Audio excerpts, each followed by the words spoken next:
Goiás, agosto de 2023. 5 ovelhas destroçadas, sem 1 grama de carne comida, apenas violência pura transformando corpos em pedaços espalhados por 20 metros. Pegadas de 30 centímetros misturando pata de lobo com dedos articulados demais. Arranhões a 2,5 metros de altura, em madeira de peroba, que levaria machado para cortar, rasgados como se fossem papelão.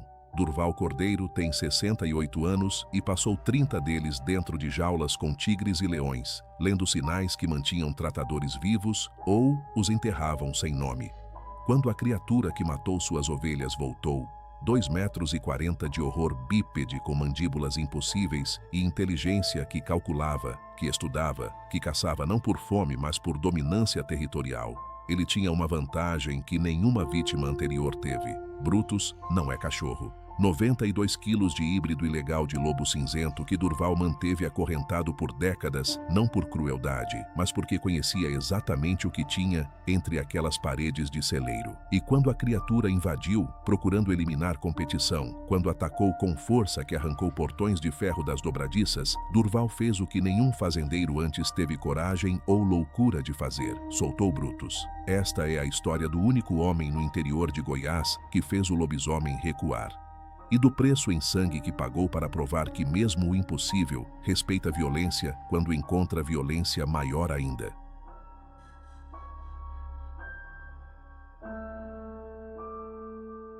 Durval Cordeiro acorda às 5h40 da manhã, como sempre acordou nos últimos 9 anos de vida isolada. O corpo dói antes mesmo de sair da cama. São as costas cobrando décadas de trabalho pesado, os joelhos reclamando das vezes que precisou rolar rápido para escapar de garras, a mão direita com dedos que nunca voltaram a dobrar completamente depois que um leão nervoso mordeu em 1982. Ele se levanta devagar, veste a calça jeans puída e a camisa xadrez que cheira a suor e querosene, calça as botas de couro rachado. Pela janela sem cortina, o cerrado goiano ainda está mergulhado na penumbra azulada que antecede o amanhecer. O silêncio lá fora é absoluto, nem grilos, nem vento, apenas o vazio sonoro do interior profundo. Ele prepara café no fogão a lenha, água fervendo na chaleira preta manchada de fuligem, pó de café direto no coador de pano que nunca foi lavado direito. Bebe em caneca de alumínio amassada, sentado à mesa de madeira tosca, olhando para a parede, onde pendem fotografias amareladas de tempos de circo. Ele mais jovem, magro e bronzeado, ao lado de jaulas com tigres e leões, rodeado de gente que risonha que hoje está morta ou espalhada pelo Brasil. A propriedade se estende por 240 hectares de transição entre cerrado aberto e mata de galeria, terra herdada do pai que morreu em 2015 sem nunca entender por que o filho escolheu viver com feras em vez de plantar soja. Durval herdou também a solidão. A mãe já havia partido anos antes, os irmãos venderam suas partes e foram para Goiânia, e a mulher que ele teve brevemente nos anos 90 não aguentou o isolamento e foi embora, levando as poucas coisas que trouxera. Agora são só ele, a terra seca e Brutus. A casa fica em elevação suave, construção antiga de tijolos à vista e telhado de barro, cercada por pasto que ele mantém limpo apenas ao redor imediato. O resto vira capoeira, arbustos retorcidos de cerrado invadindo devagar, pequizeiros e jatobás marcando o território. A 40 quilômetros fica Porangatu, município pequeno, onde ele vai uma vez por mês comprar mantimentos, munição e querosene. O vizinho mais próximo mora a 12 quilômetros por estrada de terra que na chuva vira pasta vermelha impossível de atravessar. Não há energia elétrica da companhia. O gerador a diesel fica nos fundos, coberto por lona, e Durval só o liga quando realmente precisa. Combustível é caro e a viagem até o posto é longa. À noite, a luz vem de lampiões a querosene que projetam sombras dançantes e longas pelas paredes descascadas. Celular não pega sinal aqui.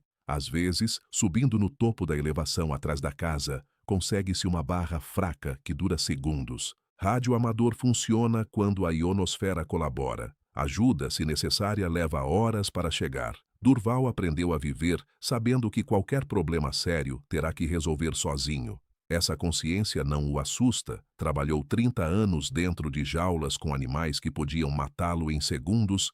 Aprendeu a confiar apenas em si mesmo e em sua capacidade de ler sinais.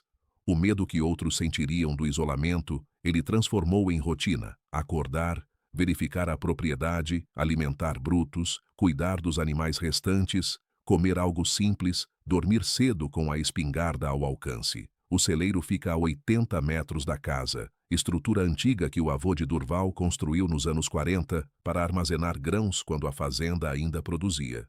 É feito de tijolos grossos na base e madeira grossa nas paredes, telhado de telhas coloniais manchadas de líquen. Durval reformou a construção nos anos 90 especificamente para abrigar Brutus. Reforçou as paredes internas com tábuas de peroba, instalou trancas de ferro por dentro e por fora, fixou no chão de terra batida uma argola de aço do tamanho de prato, soldada a uma corrente grossa como cabo de reboque. A corrente tem 3 metros de extensão, comprimento suficiente para Brutus se mover, deitar, alcançar a vasilha de água e o canto onde Durval joga a carne. Não é prisão cruel, é contenção necessária. Brutus não é cachorro, nunca foi. 92 quilos de híbrido ilegal de lobo cinzento com pastor alemão, pelagem espessa cor de cinza carvão, olhos amarelos que brilham como brasas quando a luz do lampião pega neles de certo ângulo, mandíbulas capazes de quebrar fêmur de boi com pressão sustentada. Durval o resgatou em 1996 de um criador clandestino em São Paulo, homem que criava híbridos para vender a gente rica que queria animal exótico para ostentar. Brutus já era adulto, já era feroz, já tinha mordido 3 pessoas e matado 2 cães que tentaram dominá-lo. O criador ia sacrificá-lo. Animal incontrolável, não tem valor comercial. Durval pagou pouco e levou Brutus em jaula de transporte reforçada, viajando 2 dias de caminhão até Goiás, ouvindo o animal rosnar ininterruptamente quilômetro após quilômetro. Nos primeiros meses, Brutus testou Durval constantemente, investidas contra a corrente quando ele entrava no celeiro, rosnados guturais que faziam o ar vibrar, recusa de comida como forma de resistência. Mas Durval conhecia esse comportamento. Tinha trabalhado com tigres de Bengala e leões africanos, predadores apex que nunca aceitam dominação verdadeira, apenas algum tipo de acordo tácito baseado em respeito mútuo e leitura correta de sinais. Ele aplicou com Brutus o que aprendera. Nunca demonstrou medo, nunca forçou contato, nunca invadiu espaço sem aviso, manteve rotina absolutamente previsível. Com o tempo, Brutus parou de testar. Não se domesticou. Domesticação verdadeira é impossível para animal com essa carga genética selvagem, mas aceitou Durval como única presença tolerável em seu território. A rotina de alimentação é sagrada. Todo dia às 6 da manhã, Durval pega do freezer a diesel a carne que compra em quantidade, geralmente quartos traseiros de boi, que fazendeiros vendem barato quando o gado morre de velho ou doença. Ele corta pedaços grandes, 3 quilos por refeição, carne com osso e gordura porque Brutus precisa mastigar, precisa rasgar, precisa exercitar a mandíbula senão fica inquieto. Caminha até o celeiro carregando o balde de metal, faz barulho proposital com os passos para Brutus saber que está chegando. Destrava a primeira tranca, depois a segunda, depois a terceira. Abre a porta devagar. Brutus está sempre esperando, deitado se está calmo, em pé se algo o perturbou durante a noite. Durval entra, fecha a porta atrás de si, caminha até a vasilha mantendo contato visual constante, mas não desafiador. Despeja a carne. Brutus espera até ele recuar 3 passos, então avança e devora. Durval fica observando. É nesse momento que lê o estado do animal. Se come rápido demais, está estressado. Se come devagar, está doente ou algo o incomodou. Terminada a refeição, Durval troca a água, verifica a corrente procurando sinais de desgaste no metal, examina o pelo de Brutus à distância, procurando ferimentos ou parasitas. A propriedade conta ainda com 8 ovelhas que pastam soltas no cercado ao norte, 3 galinhas que ciscam ao redor da casa e uma égua velha que Durval usa quando precisa percorrer distâncias maiores dentro da terra. São os restos de rebanho maior que ele mantinha nos primeiros anos. Vendeu quase tudo, porque cuidar sozinho era trabalho demais para homem de 68 anos com corpo quebrado. As ovelhas fornecem lã que ele não usa e carne ocasional. As galinhas dão ovos irregulares. A égua é companhia tanto quanto o transporte. Ele sabe os nomes de todos, fala com eles enquanto trabalha, mas não nutre ilusões. Se precisar escolher entre qualquer um deles e Brutus, escolhe Brutus. Sempre escolheria, porque Brutus é o que resta de uma vida inteira trabalhando com o que há de mais puro e brutal na natureza. Predadores que não mentem, que não fingem, que são exatamente o que aparentam ser. Na parede da cozinha, pendurado em 2 pregos enferrujados, está o facão de lâmina larga que pertenceu ao pai. 50 centímetros de aço carbono, cabo de madeira gasto pelo uso, fio mantido afiado com pedra de amolar molhada. Durval usa para cortar lenha, abrir picadas, decepar membros de animais mortos que precisa enterrar. Ao lado da cama, encostada na parede sem nunca estar trancada em armário, a espingarda calibre 12 de cano duplo, que também foi do pai. Coronha de madeira escura manchada de suor e óleo, canos paralelos curtos para dispersão ampla de chumbo, gatilhos gêmeos sensíveis. Durval a limpa semanalmente, mesmo sem usar. Mantém sempre carregada com munição de chumbo grosso. Número 2. Ideal para caça grande. Sabe que num confronto sério, terá tempo para 2 tiros antes de precisar sacar o facão. 2 tiros. Ele praticou isso a vida inteira. Avaliar distância, calcular dispersão, decidir em fração de segundo se atira para assustar ou para matar. Mas a verdadeira defesa de Durval nunca foi armamento, foi conhecimento. 30 anos trabalhando com predadores ensinaram-no a ler territorialidade, quando o animal está marcando espaço, quando está testando limites, quando está genuinamente caçando. Ensinou-no a interpretar posturas corporais antes que virem ataque, o modo como o tigre abaixa ligeiramente os quartos traseiros antes de saltar, como o leão fixa o olhar antes de investir, como onça imobiliza completamente antes de disparar. Ensinou-no que animais grandes e perigosos raramente atacam sem avaliar custo-benefício. Predador ferido é predador morto, então precisam ter certeza de que vão vencer antes de arriscar. Ensinou-no paciência, rotina inabalável, ausência total de comportamento errático que possa ser lido como fraqueza ou pânico. Esse conhecimento o manteve vivo dentro de jaulas, onde um erro significaria morte rápida e brutal. Aqui, no isolamento da propriedade goiana, ele aplica as mesmas regras: território bem marcado, rotina previsível, nunca demonstrar vulnerabilidade. Enquanto o sol finalmente nasce sobre o cerrado, pintando o céu de laranja e rosa, Durval termina o café e sai para a primeira ronda do dia. Caminha o perímetro próximo à casa, verificando cercas, procurando rastros noturnos, ouvindo os sons matinais, Corruíra cantando nos arbustos, bem-te-vi gritando territorial no jatobá, o vento seco arrastando folhas secas pela terra vermelha. Tudo parece normal. Tudo está em ordem. Mas Durval aprendeu há muito tempo que normalidade no Brasil profundo é ilusão frágil e que ordem pode ser quebrada em segundos quando algo decide que seu território agora é dele também. A manhã de agosto chega seca e fria, o tipo de frio de cerrado que corta através da camisa e faz os ossos doerem. Durval acorda no horário habitual, prepara o café, alimenta Brutus seguindo o ritual de sempre. O híbrido come normalmente, sem sinais de estresse. Durval troca a água, verifica a corrente, sai do celeiro trancando as 3 fechaduras na sequência inversa. O céu está limpo, azul profundo sem nuvens, e o sol nascente projeta sombras longas através do pasto. Ele decide verificar as ovelhas antes de começar o trabalho do dia. Há uma cerca no limite norte que precisa de reparo, arame farpado frouxo que qualquer animal determinado conseguiria passar. Pega o alicate e rolo de arame novo, caminha atravessando o pasto em direção ao cercado, onde as 8 ovelhas costumam pastar.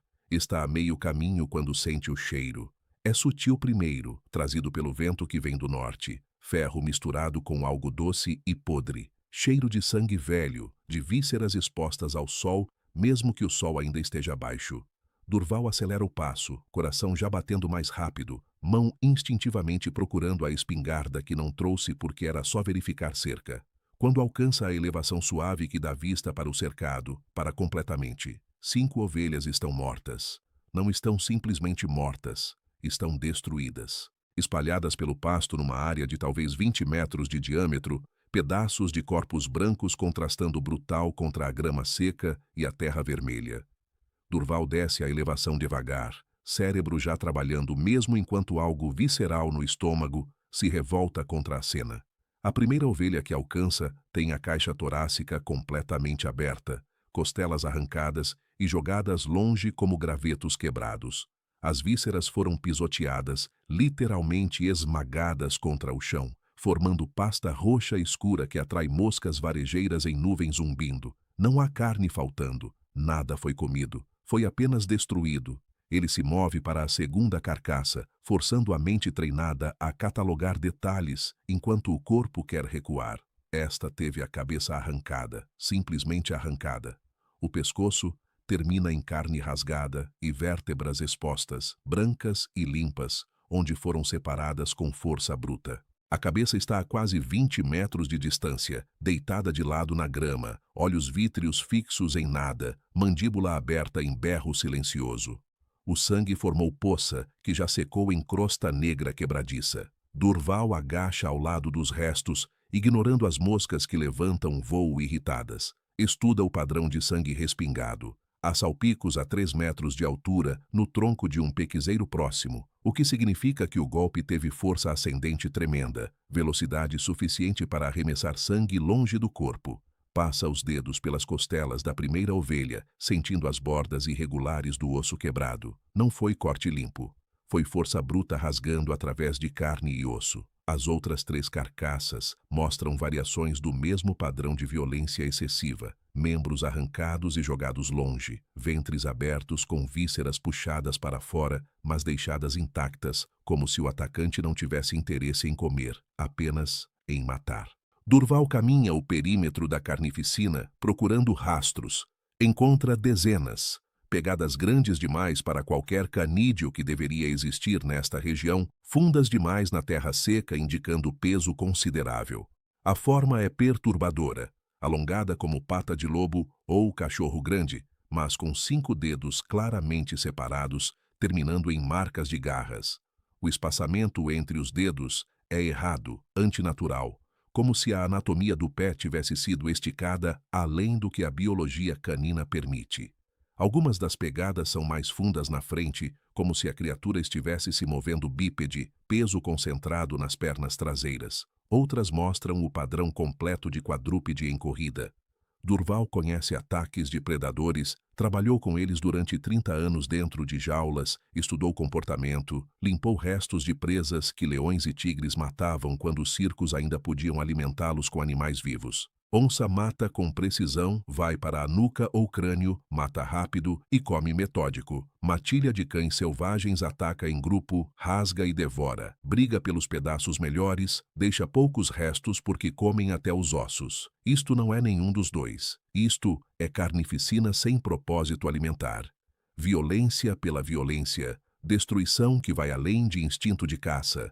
Os rastros confirmam. Criatura solitária, não matilha. Grande, pesada, capaz de força tremenda e que mata sem comer. Ele caminha mais longe, seguindo as pegadas, e encontra no galho de um pequizeiro a 4 metros de altura pelos castanhos grudados na casca áspera. Arranca alguns, examina contra a luz, pelos longos, grossos cor de cinza sujo puxando para castanho. Textura de pelo de lobo, mas comprimento maior. Não são de cachorro doméstico, não são de lobo-guará, cujo pelo é avermelhado e mais fino. O cheiro ainda persiste no ar, mesmo com o vento dispersando. Almíscar pesado, penetrante, com algo de podre por baixo que não é apenas das carcaças. É cheiro territorial, marcação de predador dominante. Durval já sentiu cheiro similar antes, quando trabalhava limpando jaulas de grandes felinos. Aquele odor forte que leões deixam quando marcam território, mistura de urina, glândulas e algo mais que existe apenas em carnívoros apex. Mas isto tem componente diferente, algo que faz a parte mais antiga do cérebro de Durval,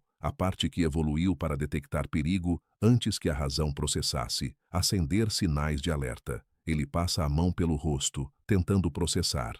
30 anos de experiência dizem que isto não deveria existir. Não há predador nativo desta região capaz desta destruição. Onça pintada mata limpo e come. Onça parda é menor, mais cautelosa. Lobo-guará é oportunista que come frutas, além de carne. Cães selvagens matam para comer, não para demonstrar poder. Mas os rastros estão ali. O sangue está ali. 5 ovelhas destruídas não são alucinação. Durval sente algo que não sentia há anos. Medo genuíno.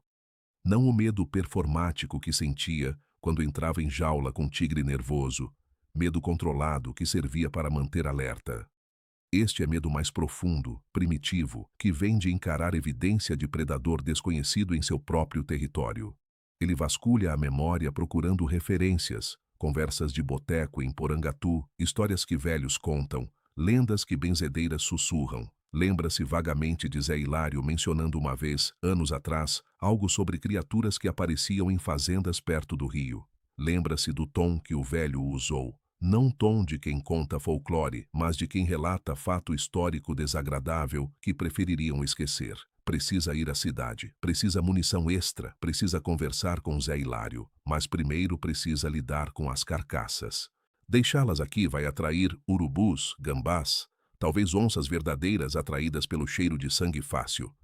Vai criar zona de morte visível do céu que pode trazer atenção indesejada, IBAMA, fiscais rurais, gente fazendo perguntas que Durval não quer responder. Ele volta à casa, pega pá e picareta, retorna ao local. Passa as próximas 3 horas cavando. A terra está seca e dura, cada golpe de picareta manda choque pelos braços doloridos, cada pasada arranca suor que escorre pelas costas.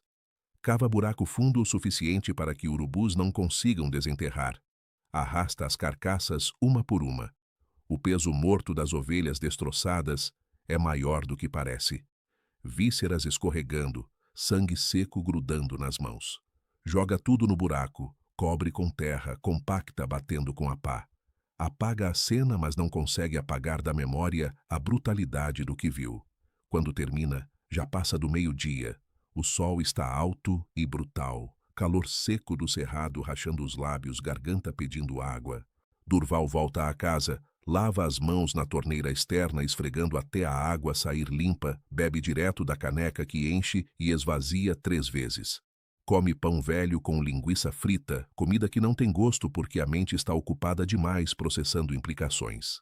3 ovelhas ainda vivem, as que estavam mais longe quando o ataque aconteceu. Ele as tranca no galpão próximo à casa, espaço apertado, mas seguro com porta grossa. Verifica a espingarda, confirma que está carregada, coloca a caixa extra de munição no bolso da calça. Olha para o relógio, 2 da tarde. Se sair agora, chega em Porangatu às 4. Tem tempo de comprar o que precisa e voltar antes do anoitecer. Não quer estar na estrada depois que escurece. Não hoje. Antes de sair, vai até o celeiro. Brutus está deitado no canto, olhos amarelos fixos na porta, quando Durval entra. O híbrido não se levanta, apenas observa. Durval se agacha à distância segura. Estuda o animal. Brutus parece normal. Pelagem limpa, respiração regular, postura relaxada.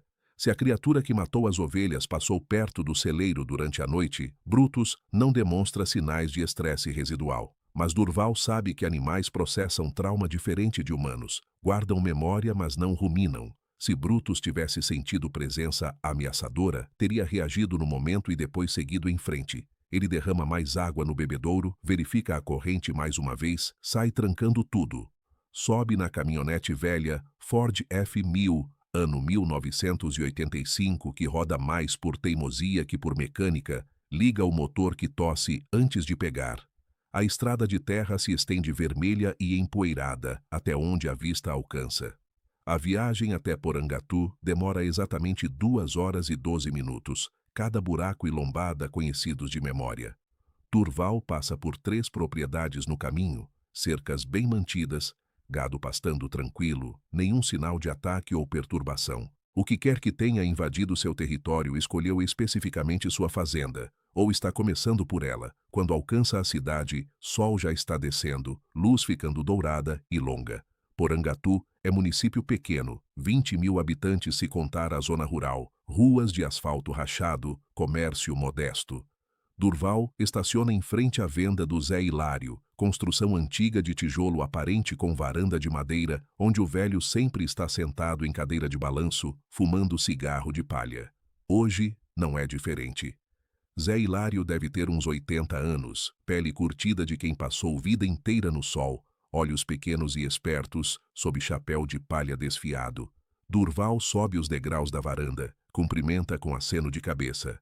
Zé Hilário retribui, sopra fumaça pela lateral da boca. Durval entra na venda, compra 2 caixas de munição calibre 12, querosene para os lampiões, sal, café, carne seca. Volta para a varanda, acende cigarro próprio, vício que mantém mesmo sabendo que faz mal, mas aos 68 anos deixar de fumar parece irrelevante. Fuma em silêncio ao lado de Zé Hilário por minutos completos. É o velho quem quebra o silêncio primeiro, como Durval esperava. Você veio comprar munição, não tá na época de caça. Perdi 5 ovelhas essa noite, Durval responde, voz neutra. Predador grande. Zé Hilário puxa o cigarro, segura a fumaça, solta devagar. Que tipo de predador? Não sei. Rastro que eu nunca vi. Pegada grande, 5 dedos, unha comprida. Matou, mas não comeu nada. Só destruiu. O silêncio que segue é longo, pesado. Zé Hilário cospe no chão de madeira da varanda, olha para o cerrado que começa na saída da cidade, mar de árvores retorcidas, se estendendo até o horizonte. Quando fala, voz está mais baixa, tom diferente. Não é mais conversa casual de venda. Você viu pegada com 5 dedos e unha? Vi. Grande que nem mão de gente, mas não é? É. Zé Hilário acende outro cigarro com a ponta do anterior, mãos tremendo levemente. Pode ser idade, pode ser memória. Meu avô contava que isso aparece de tempo em tempo. Década vai, década vem. Sempre nas fazendas perto do Rio Maranhão. Sempre levando criação, às vezes levando gente. Pausa longa enquanto fuma. Durval espera. Conhece ritmo de velho contando história verdadeira. Ele chamava de lobisomem. Dizia que era homem que virava. Mas nunca disse que homem era. Dizia que tinha tamanho de boi em pé, que andava nas 2 pernas, que tinha cara de lobo, mas corpo errado. Durval sente frio na espinha apesar do calor da tarde. Quando foi a última vez? Anos 60, acho. Eu era menino ainda. Pessoal tentou caçar. Juntaram 12 homens, levaram cachorro, espingarda, tocaia. Perderam 3 cachorros na primeira noite. Segundo dia perderam 1 homem. Antônio Fagundes, pai do Tião que tem mercado na rua de cima. Nunca acharam o corpo dele. Só acharam a espingarda quebrada no meio e sangue. Muito sangue. Zé Hilário olha direto para Durval, olhos pequenos fixos. Depois disso pararam de caçar. Esperaram passar. E passou. Ficou uns 3 meses matando criação. Depois sumiu. Ninguém mais viu. Até agora, parece. Durval processa isso, memória correndo através de décadas de experiência com predadores. E o que fizeram quando sumiu? Nada, esqueceram. Enterraram a história junto com o que sobrou do Antônio quando acharam um pedaço dele 6 meses depois rio abaixo. Virou lenda, virou história de velho bêbado. Mas eu lembro. Meu avô não bebia. E ele morreu jurando que aquilo era real. Durval fica mais 15 minutos na varanda, mas Zé Hilário não acrescenta nada além do silêncio pesado e do modo como olha para o cerrado, como se estivesse vendo algo que ninguém mais vê. Quando Durval se despede e desce os degraus em direção à caminhonete, o velho fala uma última vez sem tirar os olhos do horizonte. Você mora sozinho lá, né? Você devia vir para a cidade por um tempo, ficar na pensão da Dona Maria, só até passar. Durval balança a cabeça, carrega as compras para a caçamba. Não posso deixar a propriedade, nem o Brutus. Zé Hilário finalmente olha para ele, expressão que mistura pena e respeito. Então reza, Durval, reza e mantém a espingarda perto. A viagem de volta é tensa, cada sombra alongada do entardecer parecendo conter forma agachada, cada movimento de vento nos arbustos disparando alerta. Durval chega à propriedade quando o sol já tocou o horizonte, céu manchado de laranja e roxo. Descarrega rápido, leva tudo para dentro. Tranca a porta da casa, algo que raramente faz. Alimenta as 3 ovelhas sobreviventes no galpão, verifica se a porta está bem fechada. Então, vai até o celeiro. Brutus está em pé quando ele entra, postura alerta, pelo ligeiramente eriçado ao longo da espinha. Durval congela, mão ainda na tranca da porta. Em 30 anos lidando com o híbrido, aprendeu a ler cada nuance de comportamento. Brutus não está assustado, está em modo de vigilância territorial. Sentiu algo. Durval se aproxima devagar, examina o animal procurando ferimentos ou sinais de confronto. Nada. Mas quando passa a mão pelo pelo denso do pescoço, sente os músculos tensos embaixo, vibração quase imperceptível de rosnado contido. O que foi? Durval murmura, sabendo que não vai ter resposta, mas precisando falar. Brutus olha para a porta do celeiro, depois de volta para Durval, depois para a porta novamente. Mensagem clara. Algo passou por aqui. Algo que despertou nele instintos que normalmente ficam dormentes. Durval sai, examina o perímetro externo do celeiro na luz morrendo. Encontra na parede de madeira voltada para a mata, a 2,5 metros de altura, 4 sulcos paralelos rasgados fundo na madeira velha. Arranhões, marcas de garras, frescas, as lascas ainda estão claras, madeira recém-exposta que ainda não oxidou. Ele passa os dedos pelas marcas, mede a distância entre elas, quase 20 centímetros do primeiro ao quarto sulco. A profundidade é impressionante, 1 centímetro completo em madeira de peroba endurecida por décadas. A força necessária para fazer isso é tremenda, mais que um urso teria, e não há ursos em Goiás. As marcas começam altas e descem em ângulo, como se a criatura tivesse golpeado de cima para baixo. Durval visualiza a cena, criatura ereta, braços erguidos, garras rasgando madeira, testando, marcando o território, deixando mensagem. Ela esteve aqui, sentiu o cheiro de Brutus e foi embora. Por enquanto. Durval volta para dentro do celeiro, fecha a porta, olha para Brutus. O híbrido está observando-o com aquela inteligência perturbadora que às vezes mostra, como se entendesse mais do que deveria. Vai voltar. Durval diz em voz alta, mais para si mesmo que para o animal. E quando voltar, vai tentar entrar aqui. Vai querer você. Brutus rosna baixo, som que vibra no peito largo. Não é rosnado de medo, é promessa. Aquela noite Durval não dorme. Senta na cozinha com a espingarda atravessada no colo, lampião aceso na mesa projetando o círculo de luz amarela que não alcança os cantos do cômodo. Pela janela, vê a escuridão absoluta do cerrado sem poluição luminosa. Quando a lua está nova como está agora, a escuridão é total, densa, quase sólida. Ouve os sons noturnos normais. Grilos em coro constante, coruja buraqueira gritando territorial longe, vento seco arrastando folhas secas. Às 2 da madrugada, os grilos param de repente. Silêncio completo, antinatural, como se alguém tivesse desligado o interruptor. Durval se levanta devagar, pega o lampião, vai até a janela. Não vê nada, apenas escuridão, mas sente.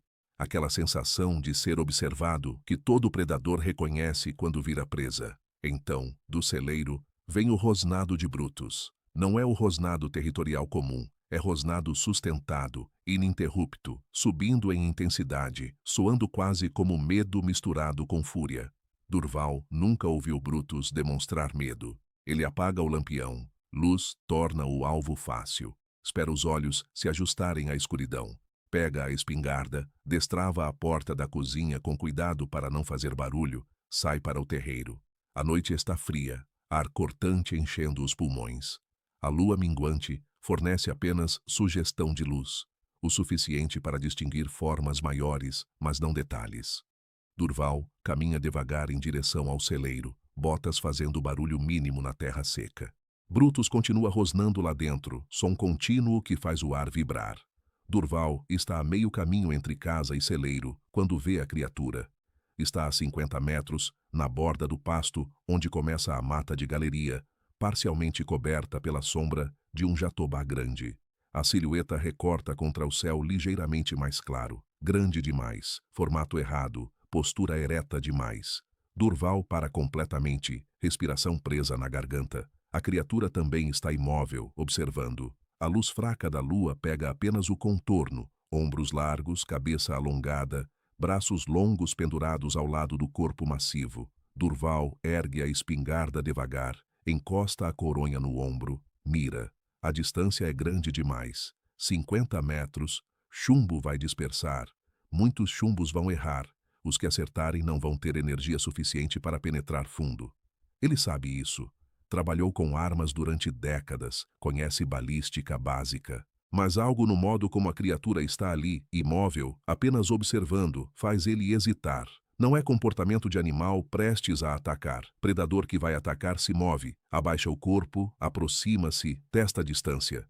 Isto é diferente. É observação, avaliação, estudo. A criatura está aprendendo sobre ele do mesmo modo que ele está tentando aprender sobre ela. Ficam assim por tempo impossível de medir. Pode ser 30 segundos, pode ser 5 minutos. Durval sente suor frio escorrendo pelas costas, apesar do frio cortante, dedo no gatilho tremendo ligeiramente não de medo, mas de tensão muscular sustentada. Então a criatura se move, não ataca, apenas se vira, movimento fluido, surpreendentemente gracioso para algo daquele tamanho. E desaparece na mata. Simplesmente some entre as árvores como se nunca tivesse estado ali. Brutus continua rosnando por mais 20 minutos. Durval fica parado no meio do terreiro, espingarda ainda erguida, esperando. Nada acontece. Os grilos eventualmente voltam a cantar. A coruja grita novamente longe. A noite retoma seu ritmo normal. Mas Durval sabe que normalidade agora é ilusão. Quando finalmente volta para a casa, as pernas tremem. Não de medo, mas de adrenalina acumulada sem liberação. Acende o lampião novamente, bebe água direto da caneca, senta à mesa, passa a mão pelo rosto, sente a barba por fazer áspera contra a palma. Precisa entender o que está enfrentando. Memória corre através das histórias que Zé Hilário contou. Lobisomem, criatura que aparece de década em década, mata por meses e some. Homem que vira. Durval pensa nisso, testa a ideia contra o que viu. Seja o que for aquilo, não é completamente animal. Animais não observam assim. Não calculam, não estudam presas antes de atacar. Caçam por instinto, por fome, por território. Aquilo está fazendo algo diferente. Ao amanhecer, Durval não espera a hora habitual para alimentar Brutus. Vai ao celeiro assim que há luz suficiente para ver. Encontra o híbrido deitado próximo à porta, claramente exausto de horas mantendo vigilância. Durval examina a porta por dentro. A madeira está intacta, as trancas não foram forçadas. A criatura não tentou entrar. Apenas ficou lá fora, testando, observando a reação de Brutus, aprendendo. Ele alimenta o híbrido, nota que Brutus come mais devagar que o normal, parando várias vezes para olhar em direção à porta. Trauma de confronto que não aconteceu, mas poderia ter acontecido. Durval conhece esse comportamento. Viu em tigres depois de brigas com outros tigres, em leões depois de enfrentar tratadores agressivos. É memória de ameaça real, processada por cérebro, que entende perigo. Durante os dias seguintes, Durval faz o que aprendeu a fazer com predadores, estuda padrões. Vasculha a propriedade em círculos concêntricos cada vez mais amplos, lendo a terra como livro aberto. Encontra pegadas ao longo do rio, sempre na margem sul, nunca cruzando para o norte. Encontra mais arranhões em árvores, sempre aroeiras, sempre na mesma altura, sempre 4 marcas paralelas. Encontra, sob folhagem espessa, escondido propositalmente, resto de veado catingueiro meio devorado. A carcaça do veado está em estágio avançado de decomposição, moscas varejeiras cobrindo a carne exposta como manto vivo verde metálico que zumbe furioso quando Durval se aproxima. Mas o que importa não é o estado do cadáver, é o modo como foi morto. As costelas estão quebradas no mesmo padrão que as ovelhas, força bruta separando o osso. O pescoço foi torcido com tanta força que as vértebras sobressaem da pele rompida, e há marcas de mordida. Durval as examina de perto, controlando a vontade de vomitar por causa do cheiro. As marcas mostram arcada dentária grande, caninos longos que penetraram fundo, mas o padrão é perturbador. É mordida de carnívoro grande, mas a largura da mandíbula é maior que qualquer predador nativo. Ele mede com os dedos, 22 centímetros de um canino ao outro. Onça pintada grande tem mordida de talvez 15 centímetros. Isto é maior, muito maior, e a carne ao redor das marcas mostra a laceração que vem, não apenas de dentes, mas de pressão sustentada, como se a criatura tivesse mordido e sacudido a presa, quebrado o pescoço através de torção pura. Durval mapeia mentalmente o território. As pegadas indicam circuito de caça, Rio Maranhão ao sul, limite da Mata de Galeria ao leste, Cerrado Aberto ao norte, sua propriedade ao oeste, área de talvez 20 quilômetros quadrados. A criatura está usando isso como território estabelecido, voltando aos mesmos locais, marcando com arranhões e cheiro, e está focando cada vez mais na propriedade dele, voltando com frequência crescente, deixando sinais mais próximos da casa, testando defesas. Na quinta noite após o primeiro avistamento, Durval monta armadilhas. Não são armadilhas letais, ele sabe que seria inútil. Animal grande e forte vai destruir armadilha antes que funcione. São armadilhas de alerta. Arame farpado esticado entre árvores em pontos estratégicos de aproximação, 15 centímetros acima do chão, conectados a latas velhas, cheias de pedras que vão fazer barulho se algo tropeçar. Buracos rasos camuflados com galhos secos, que vão estalar se pisados. E sinos, 3 sinos de bronze, que sobraram dos tempos de circo, pendurados em árvores nos caminhos mais prováveis, amarrados com linha de pesca fina que qualquer coisa grande vai romper. Ele liga o gerador a diesel, deixa rodando pela primeira vez em meses de forma contínua. Aponta os 3 holofotes que têm em direções diferentes. Um para o pasto norte, um para a mata a leste, um para o caminho que leva ao rio. Transforma a propriedade em ilha de luz cercada por escuridão. Dorme vestido, botas calçadas, espingarda ao lado da cama, facão na cintura. Acorda a cada som. Vento batendo porta, galho caindo, ovelha se mexendo no galpão. A criatura não cai em nenhuma armadilha, evita os arames, contorna os buracos, não toca nos sinos. Mas Durval sabe que está lá porque Brutus rosna baixo e constante durante horas, porque os holofotes captam movimento na borda da iluminação. Sombras rápidas demais para identificar, formas que somem antes que ele consiga focar. A criatura está aprendendo as defesas dele, mapeando cada elemento, encontrando os pontos cegos. Na 7ª noite, Durval a vê novamente, mais perto desta vez, 30 metros, parada na borda da mata, focinho erguido farejando o ar. A luz do holofote não pega diretamente nela, mas pega o suficiente para Durval ver detalhes que não viu na primeira vez. O corpo é grotescamente muscular.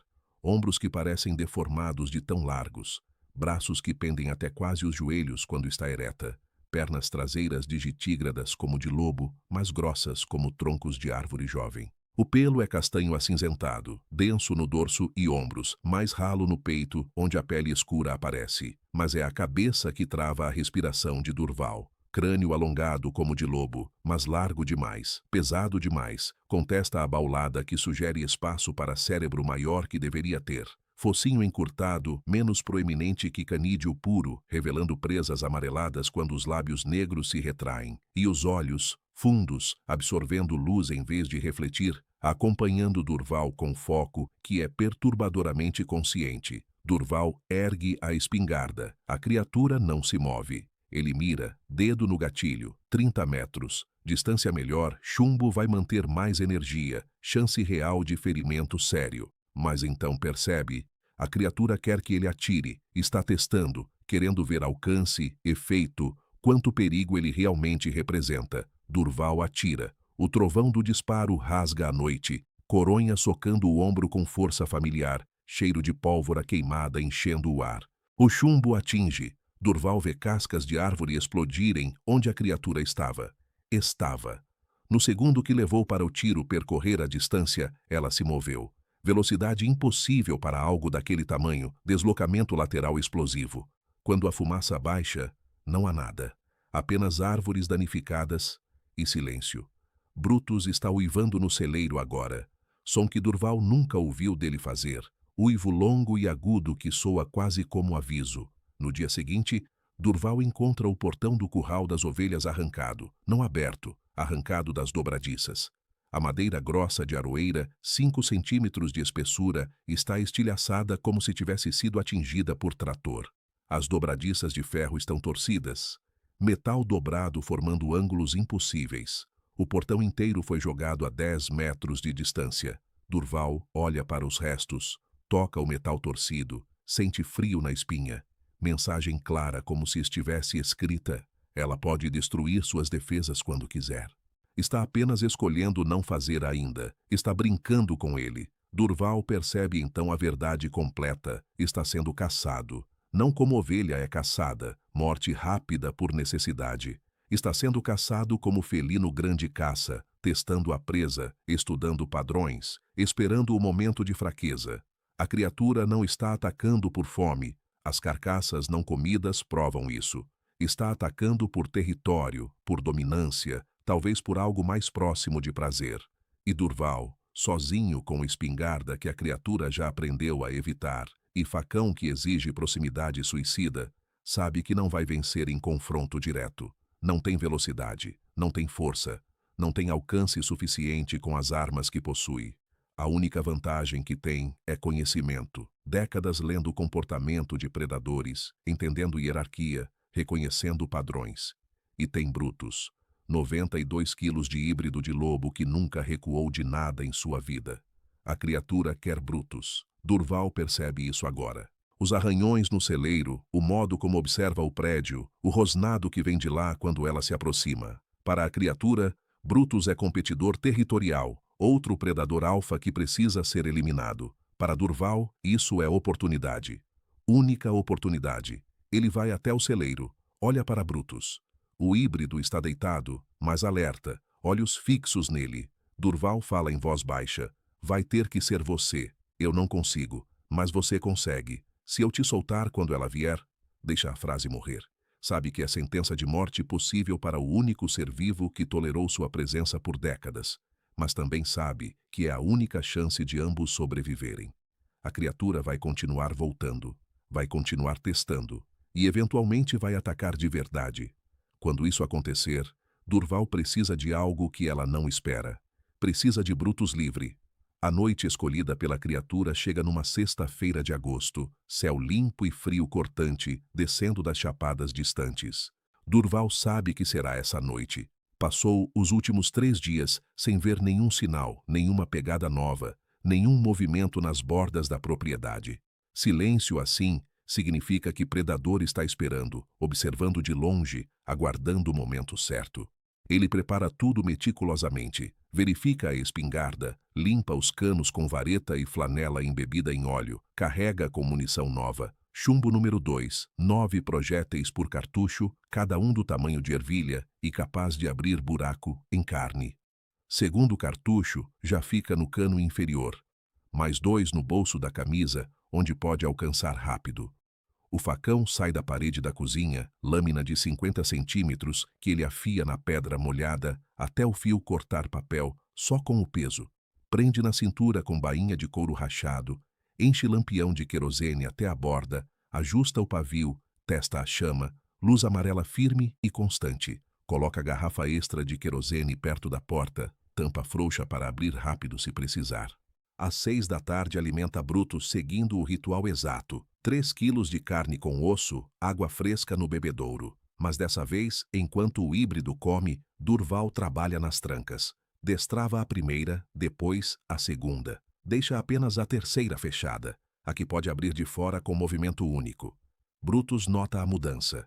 Para de comer. Olha para ele. Durval se agacha mantendo distância segura. Fala baixo. Hoje a noite vai vir. E quando vier vou te soltar. Não é para fugir, é para lutar.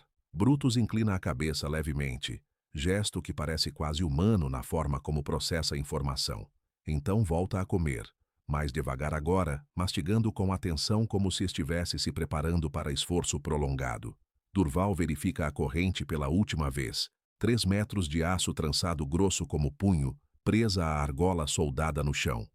Quando soltar a porta, Brutus ainda vai estar preso até que Durval decida libertá-lo completamente, ou até que a corrente se parta. Sai, fecha a porta, deixa a tranca principal aberta, apenas encostada. Às 8 da noite, Durval apaga todos os holofotes. Desliga o gerador, deixa a propriedade mergulhar em escuridão completa quebrada apenas pela luz fraca do lampião na cozinha. Transforma-se em presa aparentemente vulnerável. Convite aberto. Senta à mesa com a espingarda no colo, facão solto na bainha para saque rápido, esperando. O cerrado noturno canta seu coro habitual. Grilos, cigarras, o grito ocasional de coruja. Durval controla a respiração, força o corpo a relaxar mesmo com a adrenalina começando a correr nas veias. Às 9h15, os grilos param. Silêncio súbito, total, como se alguém tivesse abafado o mundo com um cobertor espesso. Durval se levanta devagar, pega o lampião, vai até a janela, olha para fora, através do vidro empoeirado. Vê apenas escuridão, mas sente aquela presença pesada, consciência de ser observado por algo que decidiu que agora é a hora. Então ouve o primeiro som. Rosnado baixo de Brutus, ainda contido, mas subindo em intensidade. Não é o rosnado de alerta, é rosnado de reconhecimento de ameaça imediata. Durval apaga o lampião, espera os olhos se ajustarem à escuridão. Pega a espingarda, sai da casa. A noite está gelada, ar entrando nos pulmões como lâminas. Caminha em direção ao celeiro, botas fazendo barulho proposital na terra seca. Quer que a criatura saiba onde ele está, quer que foque nele. Está a 20 metros do celeiro quando vê a silhueta. Não está na borda da mata como nas outras vezes. Está no terreiro, a 15 metros dele, parada, observando. A luz fraca das estrelas pega apenas o contorno, massivo, ereto, braços longos pendurados, cabeça grande e errada inclinada levemente como se estivesse analisando o ângulo de ataque. Durval para, ergue a espingarda, encosta no ombro. 15 metros, distância boa, quase ideal. Mira o centro da massa, área maior, mais chance de acerto. Respira fundo, prende, aperta o gatilho. O trovão do disparo explode à noite, clarão, iluminando tudo por fração de segundo. Nesse clarão, Durval vê a criatura completamente. 2,40 metros de altura, ombros largos demais, pelo castanho acinzentado. Focinho retraído mostrando presas. Olhos fundos fixos nele, e então vê a criatura se mover. Ela não estava parada quando ele atirou, estava se deslocando. Velocidade impossível, movimento lateral que atira da linha de tiro no instante entre decisão e execução. O chumbo passa onde ela estava, atinge o tronco de pequiseiro atrás, casca explodindo. A criatura completa o movimento, agora a 10 metros mais perto, postura mudada. Agachada, braços para frente, garras expostas. Durval não pensa. Muscle memory, de décadas dentro de jaulas com predadores, assume controle. Atira o segundo cano. Desta vez, compensa o movimento. Mira para onde ela vai estar. O disparo pega a lateral. Ele vê pelos voando, ouve grunhido de dor e surpresa. A criatura estaca, recua 2 passos. Durval quebra a espingarda, ejeta os cartuchos vazios. Mãos trabalhando automático pegando munição nova do bolso. Mas então a criatura ataca de verdade. Dispara para frente em corrida quadrúpede, velocidade que Durval só viu em tigres nervosos investindo contra grades. Ele consegue enfiar um cartucho, fecha a arma, ergue. Tarde demais. A criatura está a 3 metros.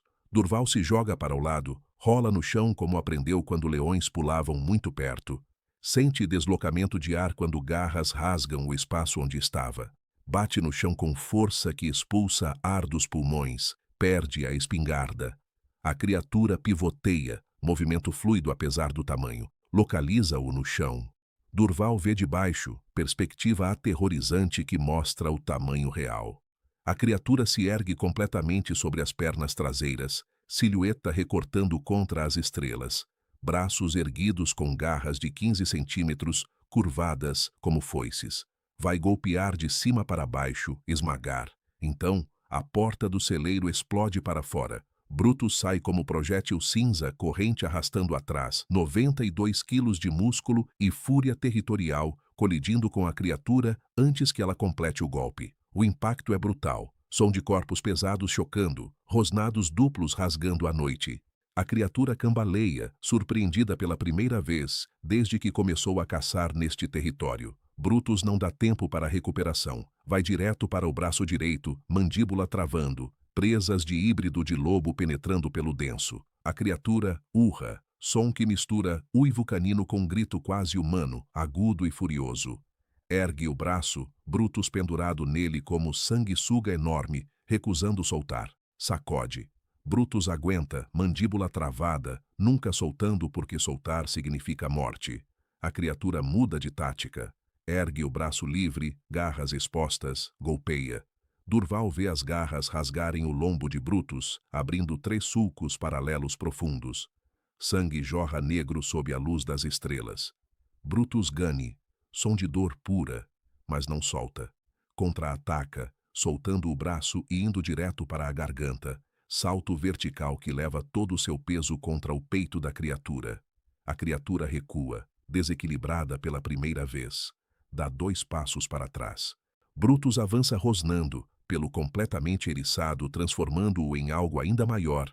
Sangue escorrendo, mas postura firme, agressiva. E então acontece algo que Durval nunca imaginou ver.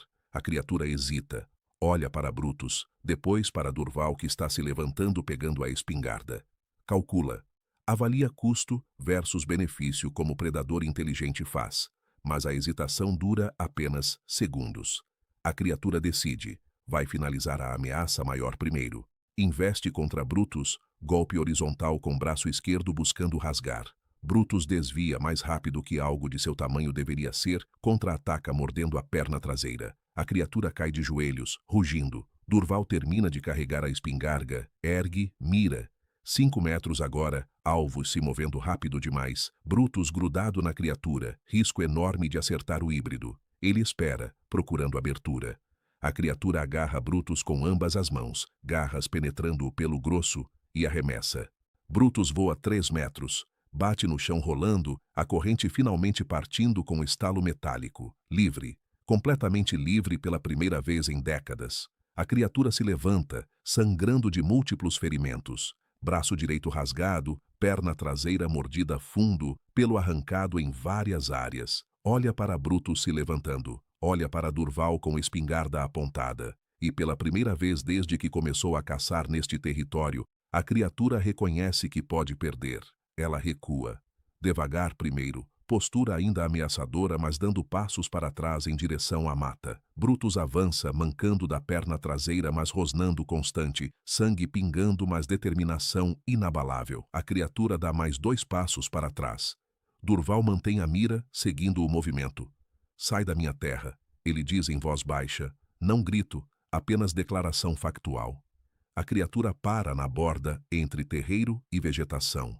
Olha para ele por último momento longo. Durval vê inteligência naqueles olhos fundos, reconhecimento de que este território tem custo alto demais. Então se vira e desaparece na mata, não correndo em pânico. Retirando-se deliberadamente, escolhe a tática de predador que decidiu que esta presa específica não vale as feridas. Brutus não persegue. Fica parado, ofegante, sangue formando poça sob as patas, vigiando a linha das árvores. Passam-se minutos tensos. Nenhum som além da respiração pesada do híbrido e do coração de Durval martelando no peito. Os grilos eventualmente voltam a cantar. A coruja grita ao longe. A noite retoma seu ritmo. Durval abaixa a espingarda, corre até Brutus. O híbrido desmorona quando ele se aproxima, pernas cedendo, corpo massivo desabando no chão. Durval agacha ao lado, mãos tremendo correndo pelo pelo ensanguentado procurando a extensão dos ferimentos. Os 3 sulcos no lombo são profundos, carne aberta, expondo músculo vermelho escuro pulsando. A perna traseira tem marcas de dentes, as próprias garras da criatura quando agarrou para arremessar. Há outros cortes menores, arranhões ao longo das costelas, orelha esquerda rasgada, mas nada vital foi atingido. Brutus vai sobreviver, sempre sobrevive. Durval pressiona panos rasgados da própria camisa contra o ferimento maior, aplicando pressão para estancar o sangue. Brutus geme baixo, mas não se move, confiando. Você fez, Durval murmura, voz quebrando pela primeira vez em anos. Você fez ela recuar. Ninguém nunca fez isso. Brutus olha para ele com aqueles olhos amarelos, ofegante, língua para fora. Durval vê algo naquele olhar que nunca viu antes. Não submissão, nunca foi submissão. Mas reconhecimento. Respeito mútuo entre 2 predadores que enfrentaram um predador maior e venceram juntos. Ele carrega Brutus. Esforço tremendo que faz as costas velhas gritar em protesto. 92 quilos de peso morto cambaleando através do terreiro. Leva para dentro da casa, não do celeiro. Pela primeira vez em décadas, Brutus entra na casa. Durval o deita no chão da cozinha sobre cobertores velhos empilhados. Acende o lampião, busca a caixa de primeiros socorros que mantém para emergências. Gaze, esparadrapo, água oxigenada, agulha e linha de sutura que sobrou dos tempos de circo quando costurava ferimentos de animais. Limpa os ferimentos com água fervida, aplica água oxigenada que borbulha branco nas bordas rasgadas. Brutus geme, mas aguenta quieto. Durval sutura os 3 sulcos maiores, pontos grandes e irregulares porque não é veterinário, mas conhece o suficiente para fechar carne aberta. 10 pontos no primeiro sulco, 8 no segundo, 6 no terceiro. Envolve com gaze, prende com esparadrapo, trata os outros ferimentos menores, limpa o sangue do pelo com pano molhado, trabalha por 2 horas completas enquanto a noite esfria ainda mais lá fora. Quando termina, Durval senta no chão ao lado de Brutus, costas contra a parede, espingarda no colo. Exausto. O híbrido está respirando mais regular agora, olhos semicerrados, descansando. Durval olha para a janela, escuridão completa lá fora, nenhum movimento, nenhum som além do normal. A criatura se foi. Foi embora sangrando, ferida, derrotada não por morte, mas por custo inaceitável. Ele sabe que ela não vai voltar. Não aqui, não neste território onde perdeu confronto direto, onde encontrou resistência além do esperado. Vai seguir para outro lugar, outras fazendas, outras presas mais fáceis. O ciclo que Zé Hilário mencionou continua, apenas mudou de localização. Durval fecha os olhos, sente o peso de 68 anos e de noite que poderia ter terminado com sua morte. Mas não terminou. Terminou com vitória cara, dolorosa, mas vitória. Ele e Brutus compraram sobrevivência com sangue e violência necessária. Provaram que mesmo no Brasil profundo, onde autoridades não chegam e criaturas impossíveis caçam livremente, homem comum com conhecimento e aliado certo pode fazer a diferença entre ser caçado e estar vivo para contar a história. Durval passa a noite inteira acordado no chão da cozinha, costas doendo contra a parede de tijolo frio, espingarda atravessada no colo, com os 2 canos recarregados. Brutus dorme aos trancos ao lado dele, gemendo baixo quando muda de posição, e os ferimentos puxam contra os pontos. A cada som lá fora, galho quebrando, vento batendo na porta do galpão, ovelha se mexendo, Durval tensiona, dedo indo para o gatilho, esperando que a criatura volte para terminar o que começou. Mas ela não volta. Quando o céu começa a clarear com as primeiras sugestões de cinza azulado do amanhecer, Durval finalmente permite que os músculos relaxem. Levanta-se devagar, articulações estalando protesto, vai até a janela. O terreiro está vazio. Apenas terra vermelha manchada de sangue seco formando crosta negra onde Brutus e a criatura lutaram. Ele abre a porta, sai para o frio cortante da madrugada, caminha até onde a luta aconteceu. Agacha, examina o chão. Há sangue demais para ser apenas de Brutus. 2 poças distintas, uma menor onde o híbrido caiu, outra maior, onde a criatura recuou sangrando. Durval segue o rastro de sangue com os olhos, gotejamento irregular levando em direção à mata, espaçamento entre as manchas, mostrando que a criatura estava se movendo rápido, fugindo. Ele pega a espingarda, verifica que está carregada, segue o rastro. Caminha 100 metros através do pasto até a borda da vegetação, entra na penumbra da mata de galeria, onde o dossel fecha acima bloqueando o céu. O rastro continua, gotas de sangue em folhas, manchas em troncos onde ela se apoiou. Durval segue por mais 200 metros, espingarda erguida, todos os sentidos alertas. Então o rastro para numa pequena clareira. Há sangue acumulado aqui, poça maior onde ela deve ter parado para avaliar ferimentos. Mas depois disso, nada. Nenhuma gota, nenhuma pegada clara. A criatura seguiu em frente, mais fundo na mata, em direção ao rio. Durval fica parado na clareira, ouvindo. Pássaros cantam normais. Sabiás, bentevis, o grito distante de araras. Se a criatura ainda estivesse próxima, os pássaros estariam silenciosos. Ela se foi. Foi embora ferida, sangrando, vencida. Durval retorna à casa. Cada passo pesado de exaustão que está começando a alcançá-lo, agora que a adrenalina esvaziou. Encontra Brutus acordado, de pé cambaleando, tentando ir até a porta. O híbrido olha para ele, geme baixo, quer sair. Durval entende. Depois de décadas preso, Brutus finalmente está livre e quer território. Mas Durval balança a cabeça, bloqueia a porta suavemente. Não hoje. Você está ferido. Precisa descansar. Brutus rosna. Não ameaça, apenas frustração. Durval mantém posição, usando linguagem corporal que o híbrido entende, dominância calma, não agressiva. Brutus eventualmente cede, volta para os cobertores, deita com gemido pesado. Durval prepara comida para ele, carne crua cortada em pedaços pequenos que o híbrido pode comer sem esforço excessivo, água fresca em bacia grande. Brutus come devagar, dolorosamente, mas come, sinal bom. Ferimentos graves, mas não fatais. Durante os dias seguintes, Durval cuida de Brutus com dedicação que vai além de dever. Troca os curativos 2 vezes por dia, limpa os pontos com água fervida e sal, aplica pomada antibiótica que comprou em Porangatu anos atrás para uso próprio. Observa sinais de infecção, vermelhidão excessiva, pus, febre, nada aparece. O híbrido sara limpo, carne se fechando ao redor da sutura, pelo começando a crescer de volta sobre as cicatrizes. Em 1 semana, Brutus está andando sem mancar. Em 2, os pontos saem, deixando 3 linhas longas e pálidas no lombo cinza escuro. Marcas permanentes de confronto que deveria ter sido morte. Durval não vê mais sinais da criatura. Vasculha a propriedade diariamente, procurando pegadas, arranhões, carcaças. Nada. Conversa com Zé Hilário quando vai à cidade buscar mantimentos, pergunta se houve ataques em outras fazendas. O velho balança a cabeça, depois corrige. Teve umas mortes de gado lá pro lado de Minaçu, 40 quilômetros ao sul. Dizem que foi onça, mas o Tonho, que tem terra lá, jura que os rastros são errados. Durval apenas acena. Sabe o que é. A criatura mudou de território, seguindo o ciclo que sempre seguiu. Aparece, mata por semanas ou meses, depois desaparece quando encontra resistência ou quando o ciclo dela, seja ele qual for, se completa.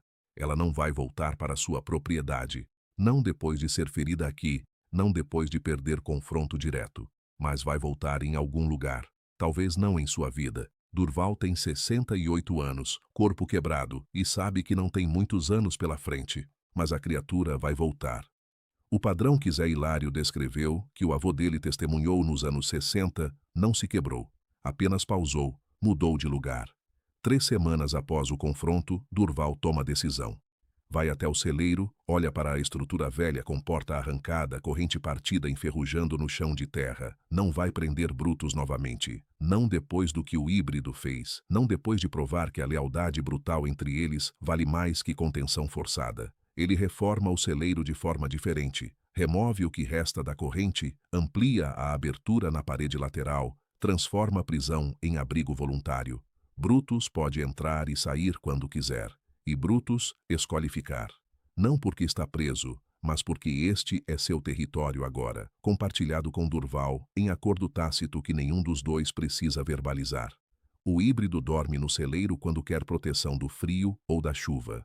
Dorme no terreiro quando quer sentir espaço aberto. Patrulha o perímetro da propriedade em circuitos irregulares, marcando território com urina e arranhões em árvores. Durval o alimenta no mesmo horário de sempre, mas agora Brutus vem até a casa buscar a carne, não espera trancado. A dinâmica mudou, de prisioneiro e carcereiro para aliados, mantendo o território conjunto. Durval nunca fala sobre o que aconteceu com ninguém, além de Zé Hilário. Quando finalmente conta, semanas depois, sentado na varanda da venda fumando cigarro de palha, o velho ouve em silêncio. Quando Durval termina, Zé Hilário cospe no chão, acende outro cigarro. Foi embora de novo então, pro lado de Minaçu, parece. E o Brutus tá bem? Tá, cicatrizou limpo, tem as marcas no lombo, mas tá bem. Zé Hilário fuma, olhando para o cerrado distante, depois olha para Durval. Cê sabe que não vai ficar por lá, né? Vai matar em Minaçu, depois vai sumir de novo. E daqui uns anos, talvez 10, talvez 20, vai aparecer de novo em outro lugar. Durval acena, sabe disso. Zé Hilário continua. E ninguém vai acreditar. Polícia vai dizer que foi onça. Ibama vai dizer que foi cachorro selvagem. Vão arquivar, vão esquecer. Eu sei. E você, vai contar para alguém? Durval pensa nisso, depois balança a cabeça. Quem ia acreditar? Velho sozinho no meio do mato dizendo que matou o lobisomem? Iam rir, ou iam me internar. Zé Hilário ri seco, sem humor. Iam mesmo, então fica entre nós. Mais uma história que ninguém documenta, mais um ataque que vira estatística errada, mais uma verdade que morre no silêncio. Durval termina o cigarro, esmaga a ponta no chão de madeira.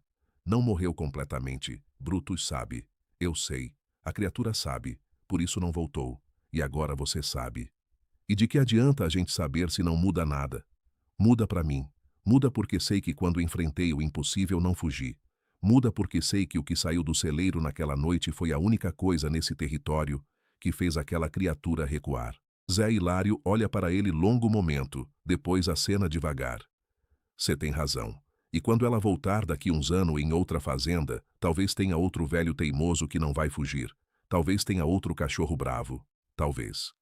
Mas ambos sabem que talvez não é certeza, que a próxima vítima pode não ter brutos, pode não ter 30 anos de experiência lendo predadores, pode não ter coragem, ou armas ou sorte suficiente. Durval retorna para a propriedade naquela tarde, dirige os 40 quilômetros de estrada de terra, pensando em tudo o que aconteceu.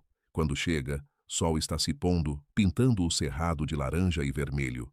Brutus está deitado na sombra do jatobá perto da casa, levanta a cabeça quando a caminhonete para, mas não se levanta.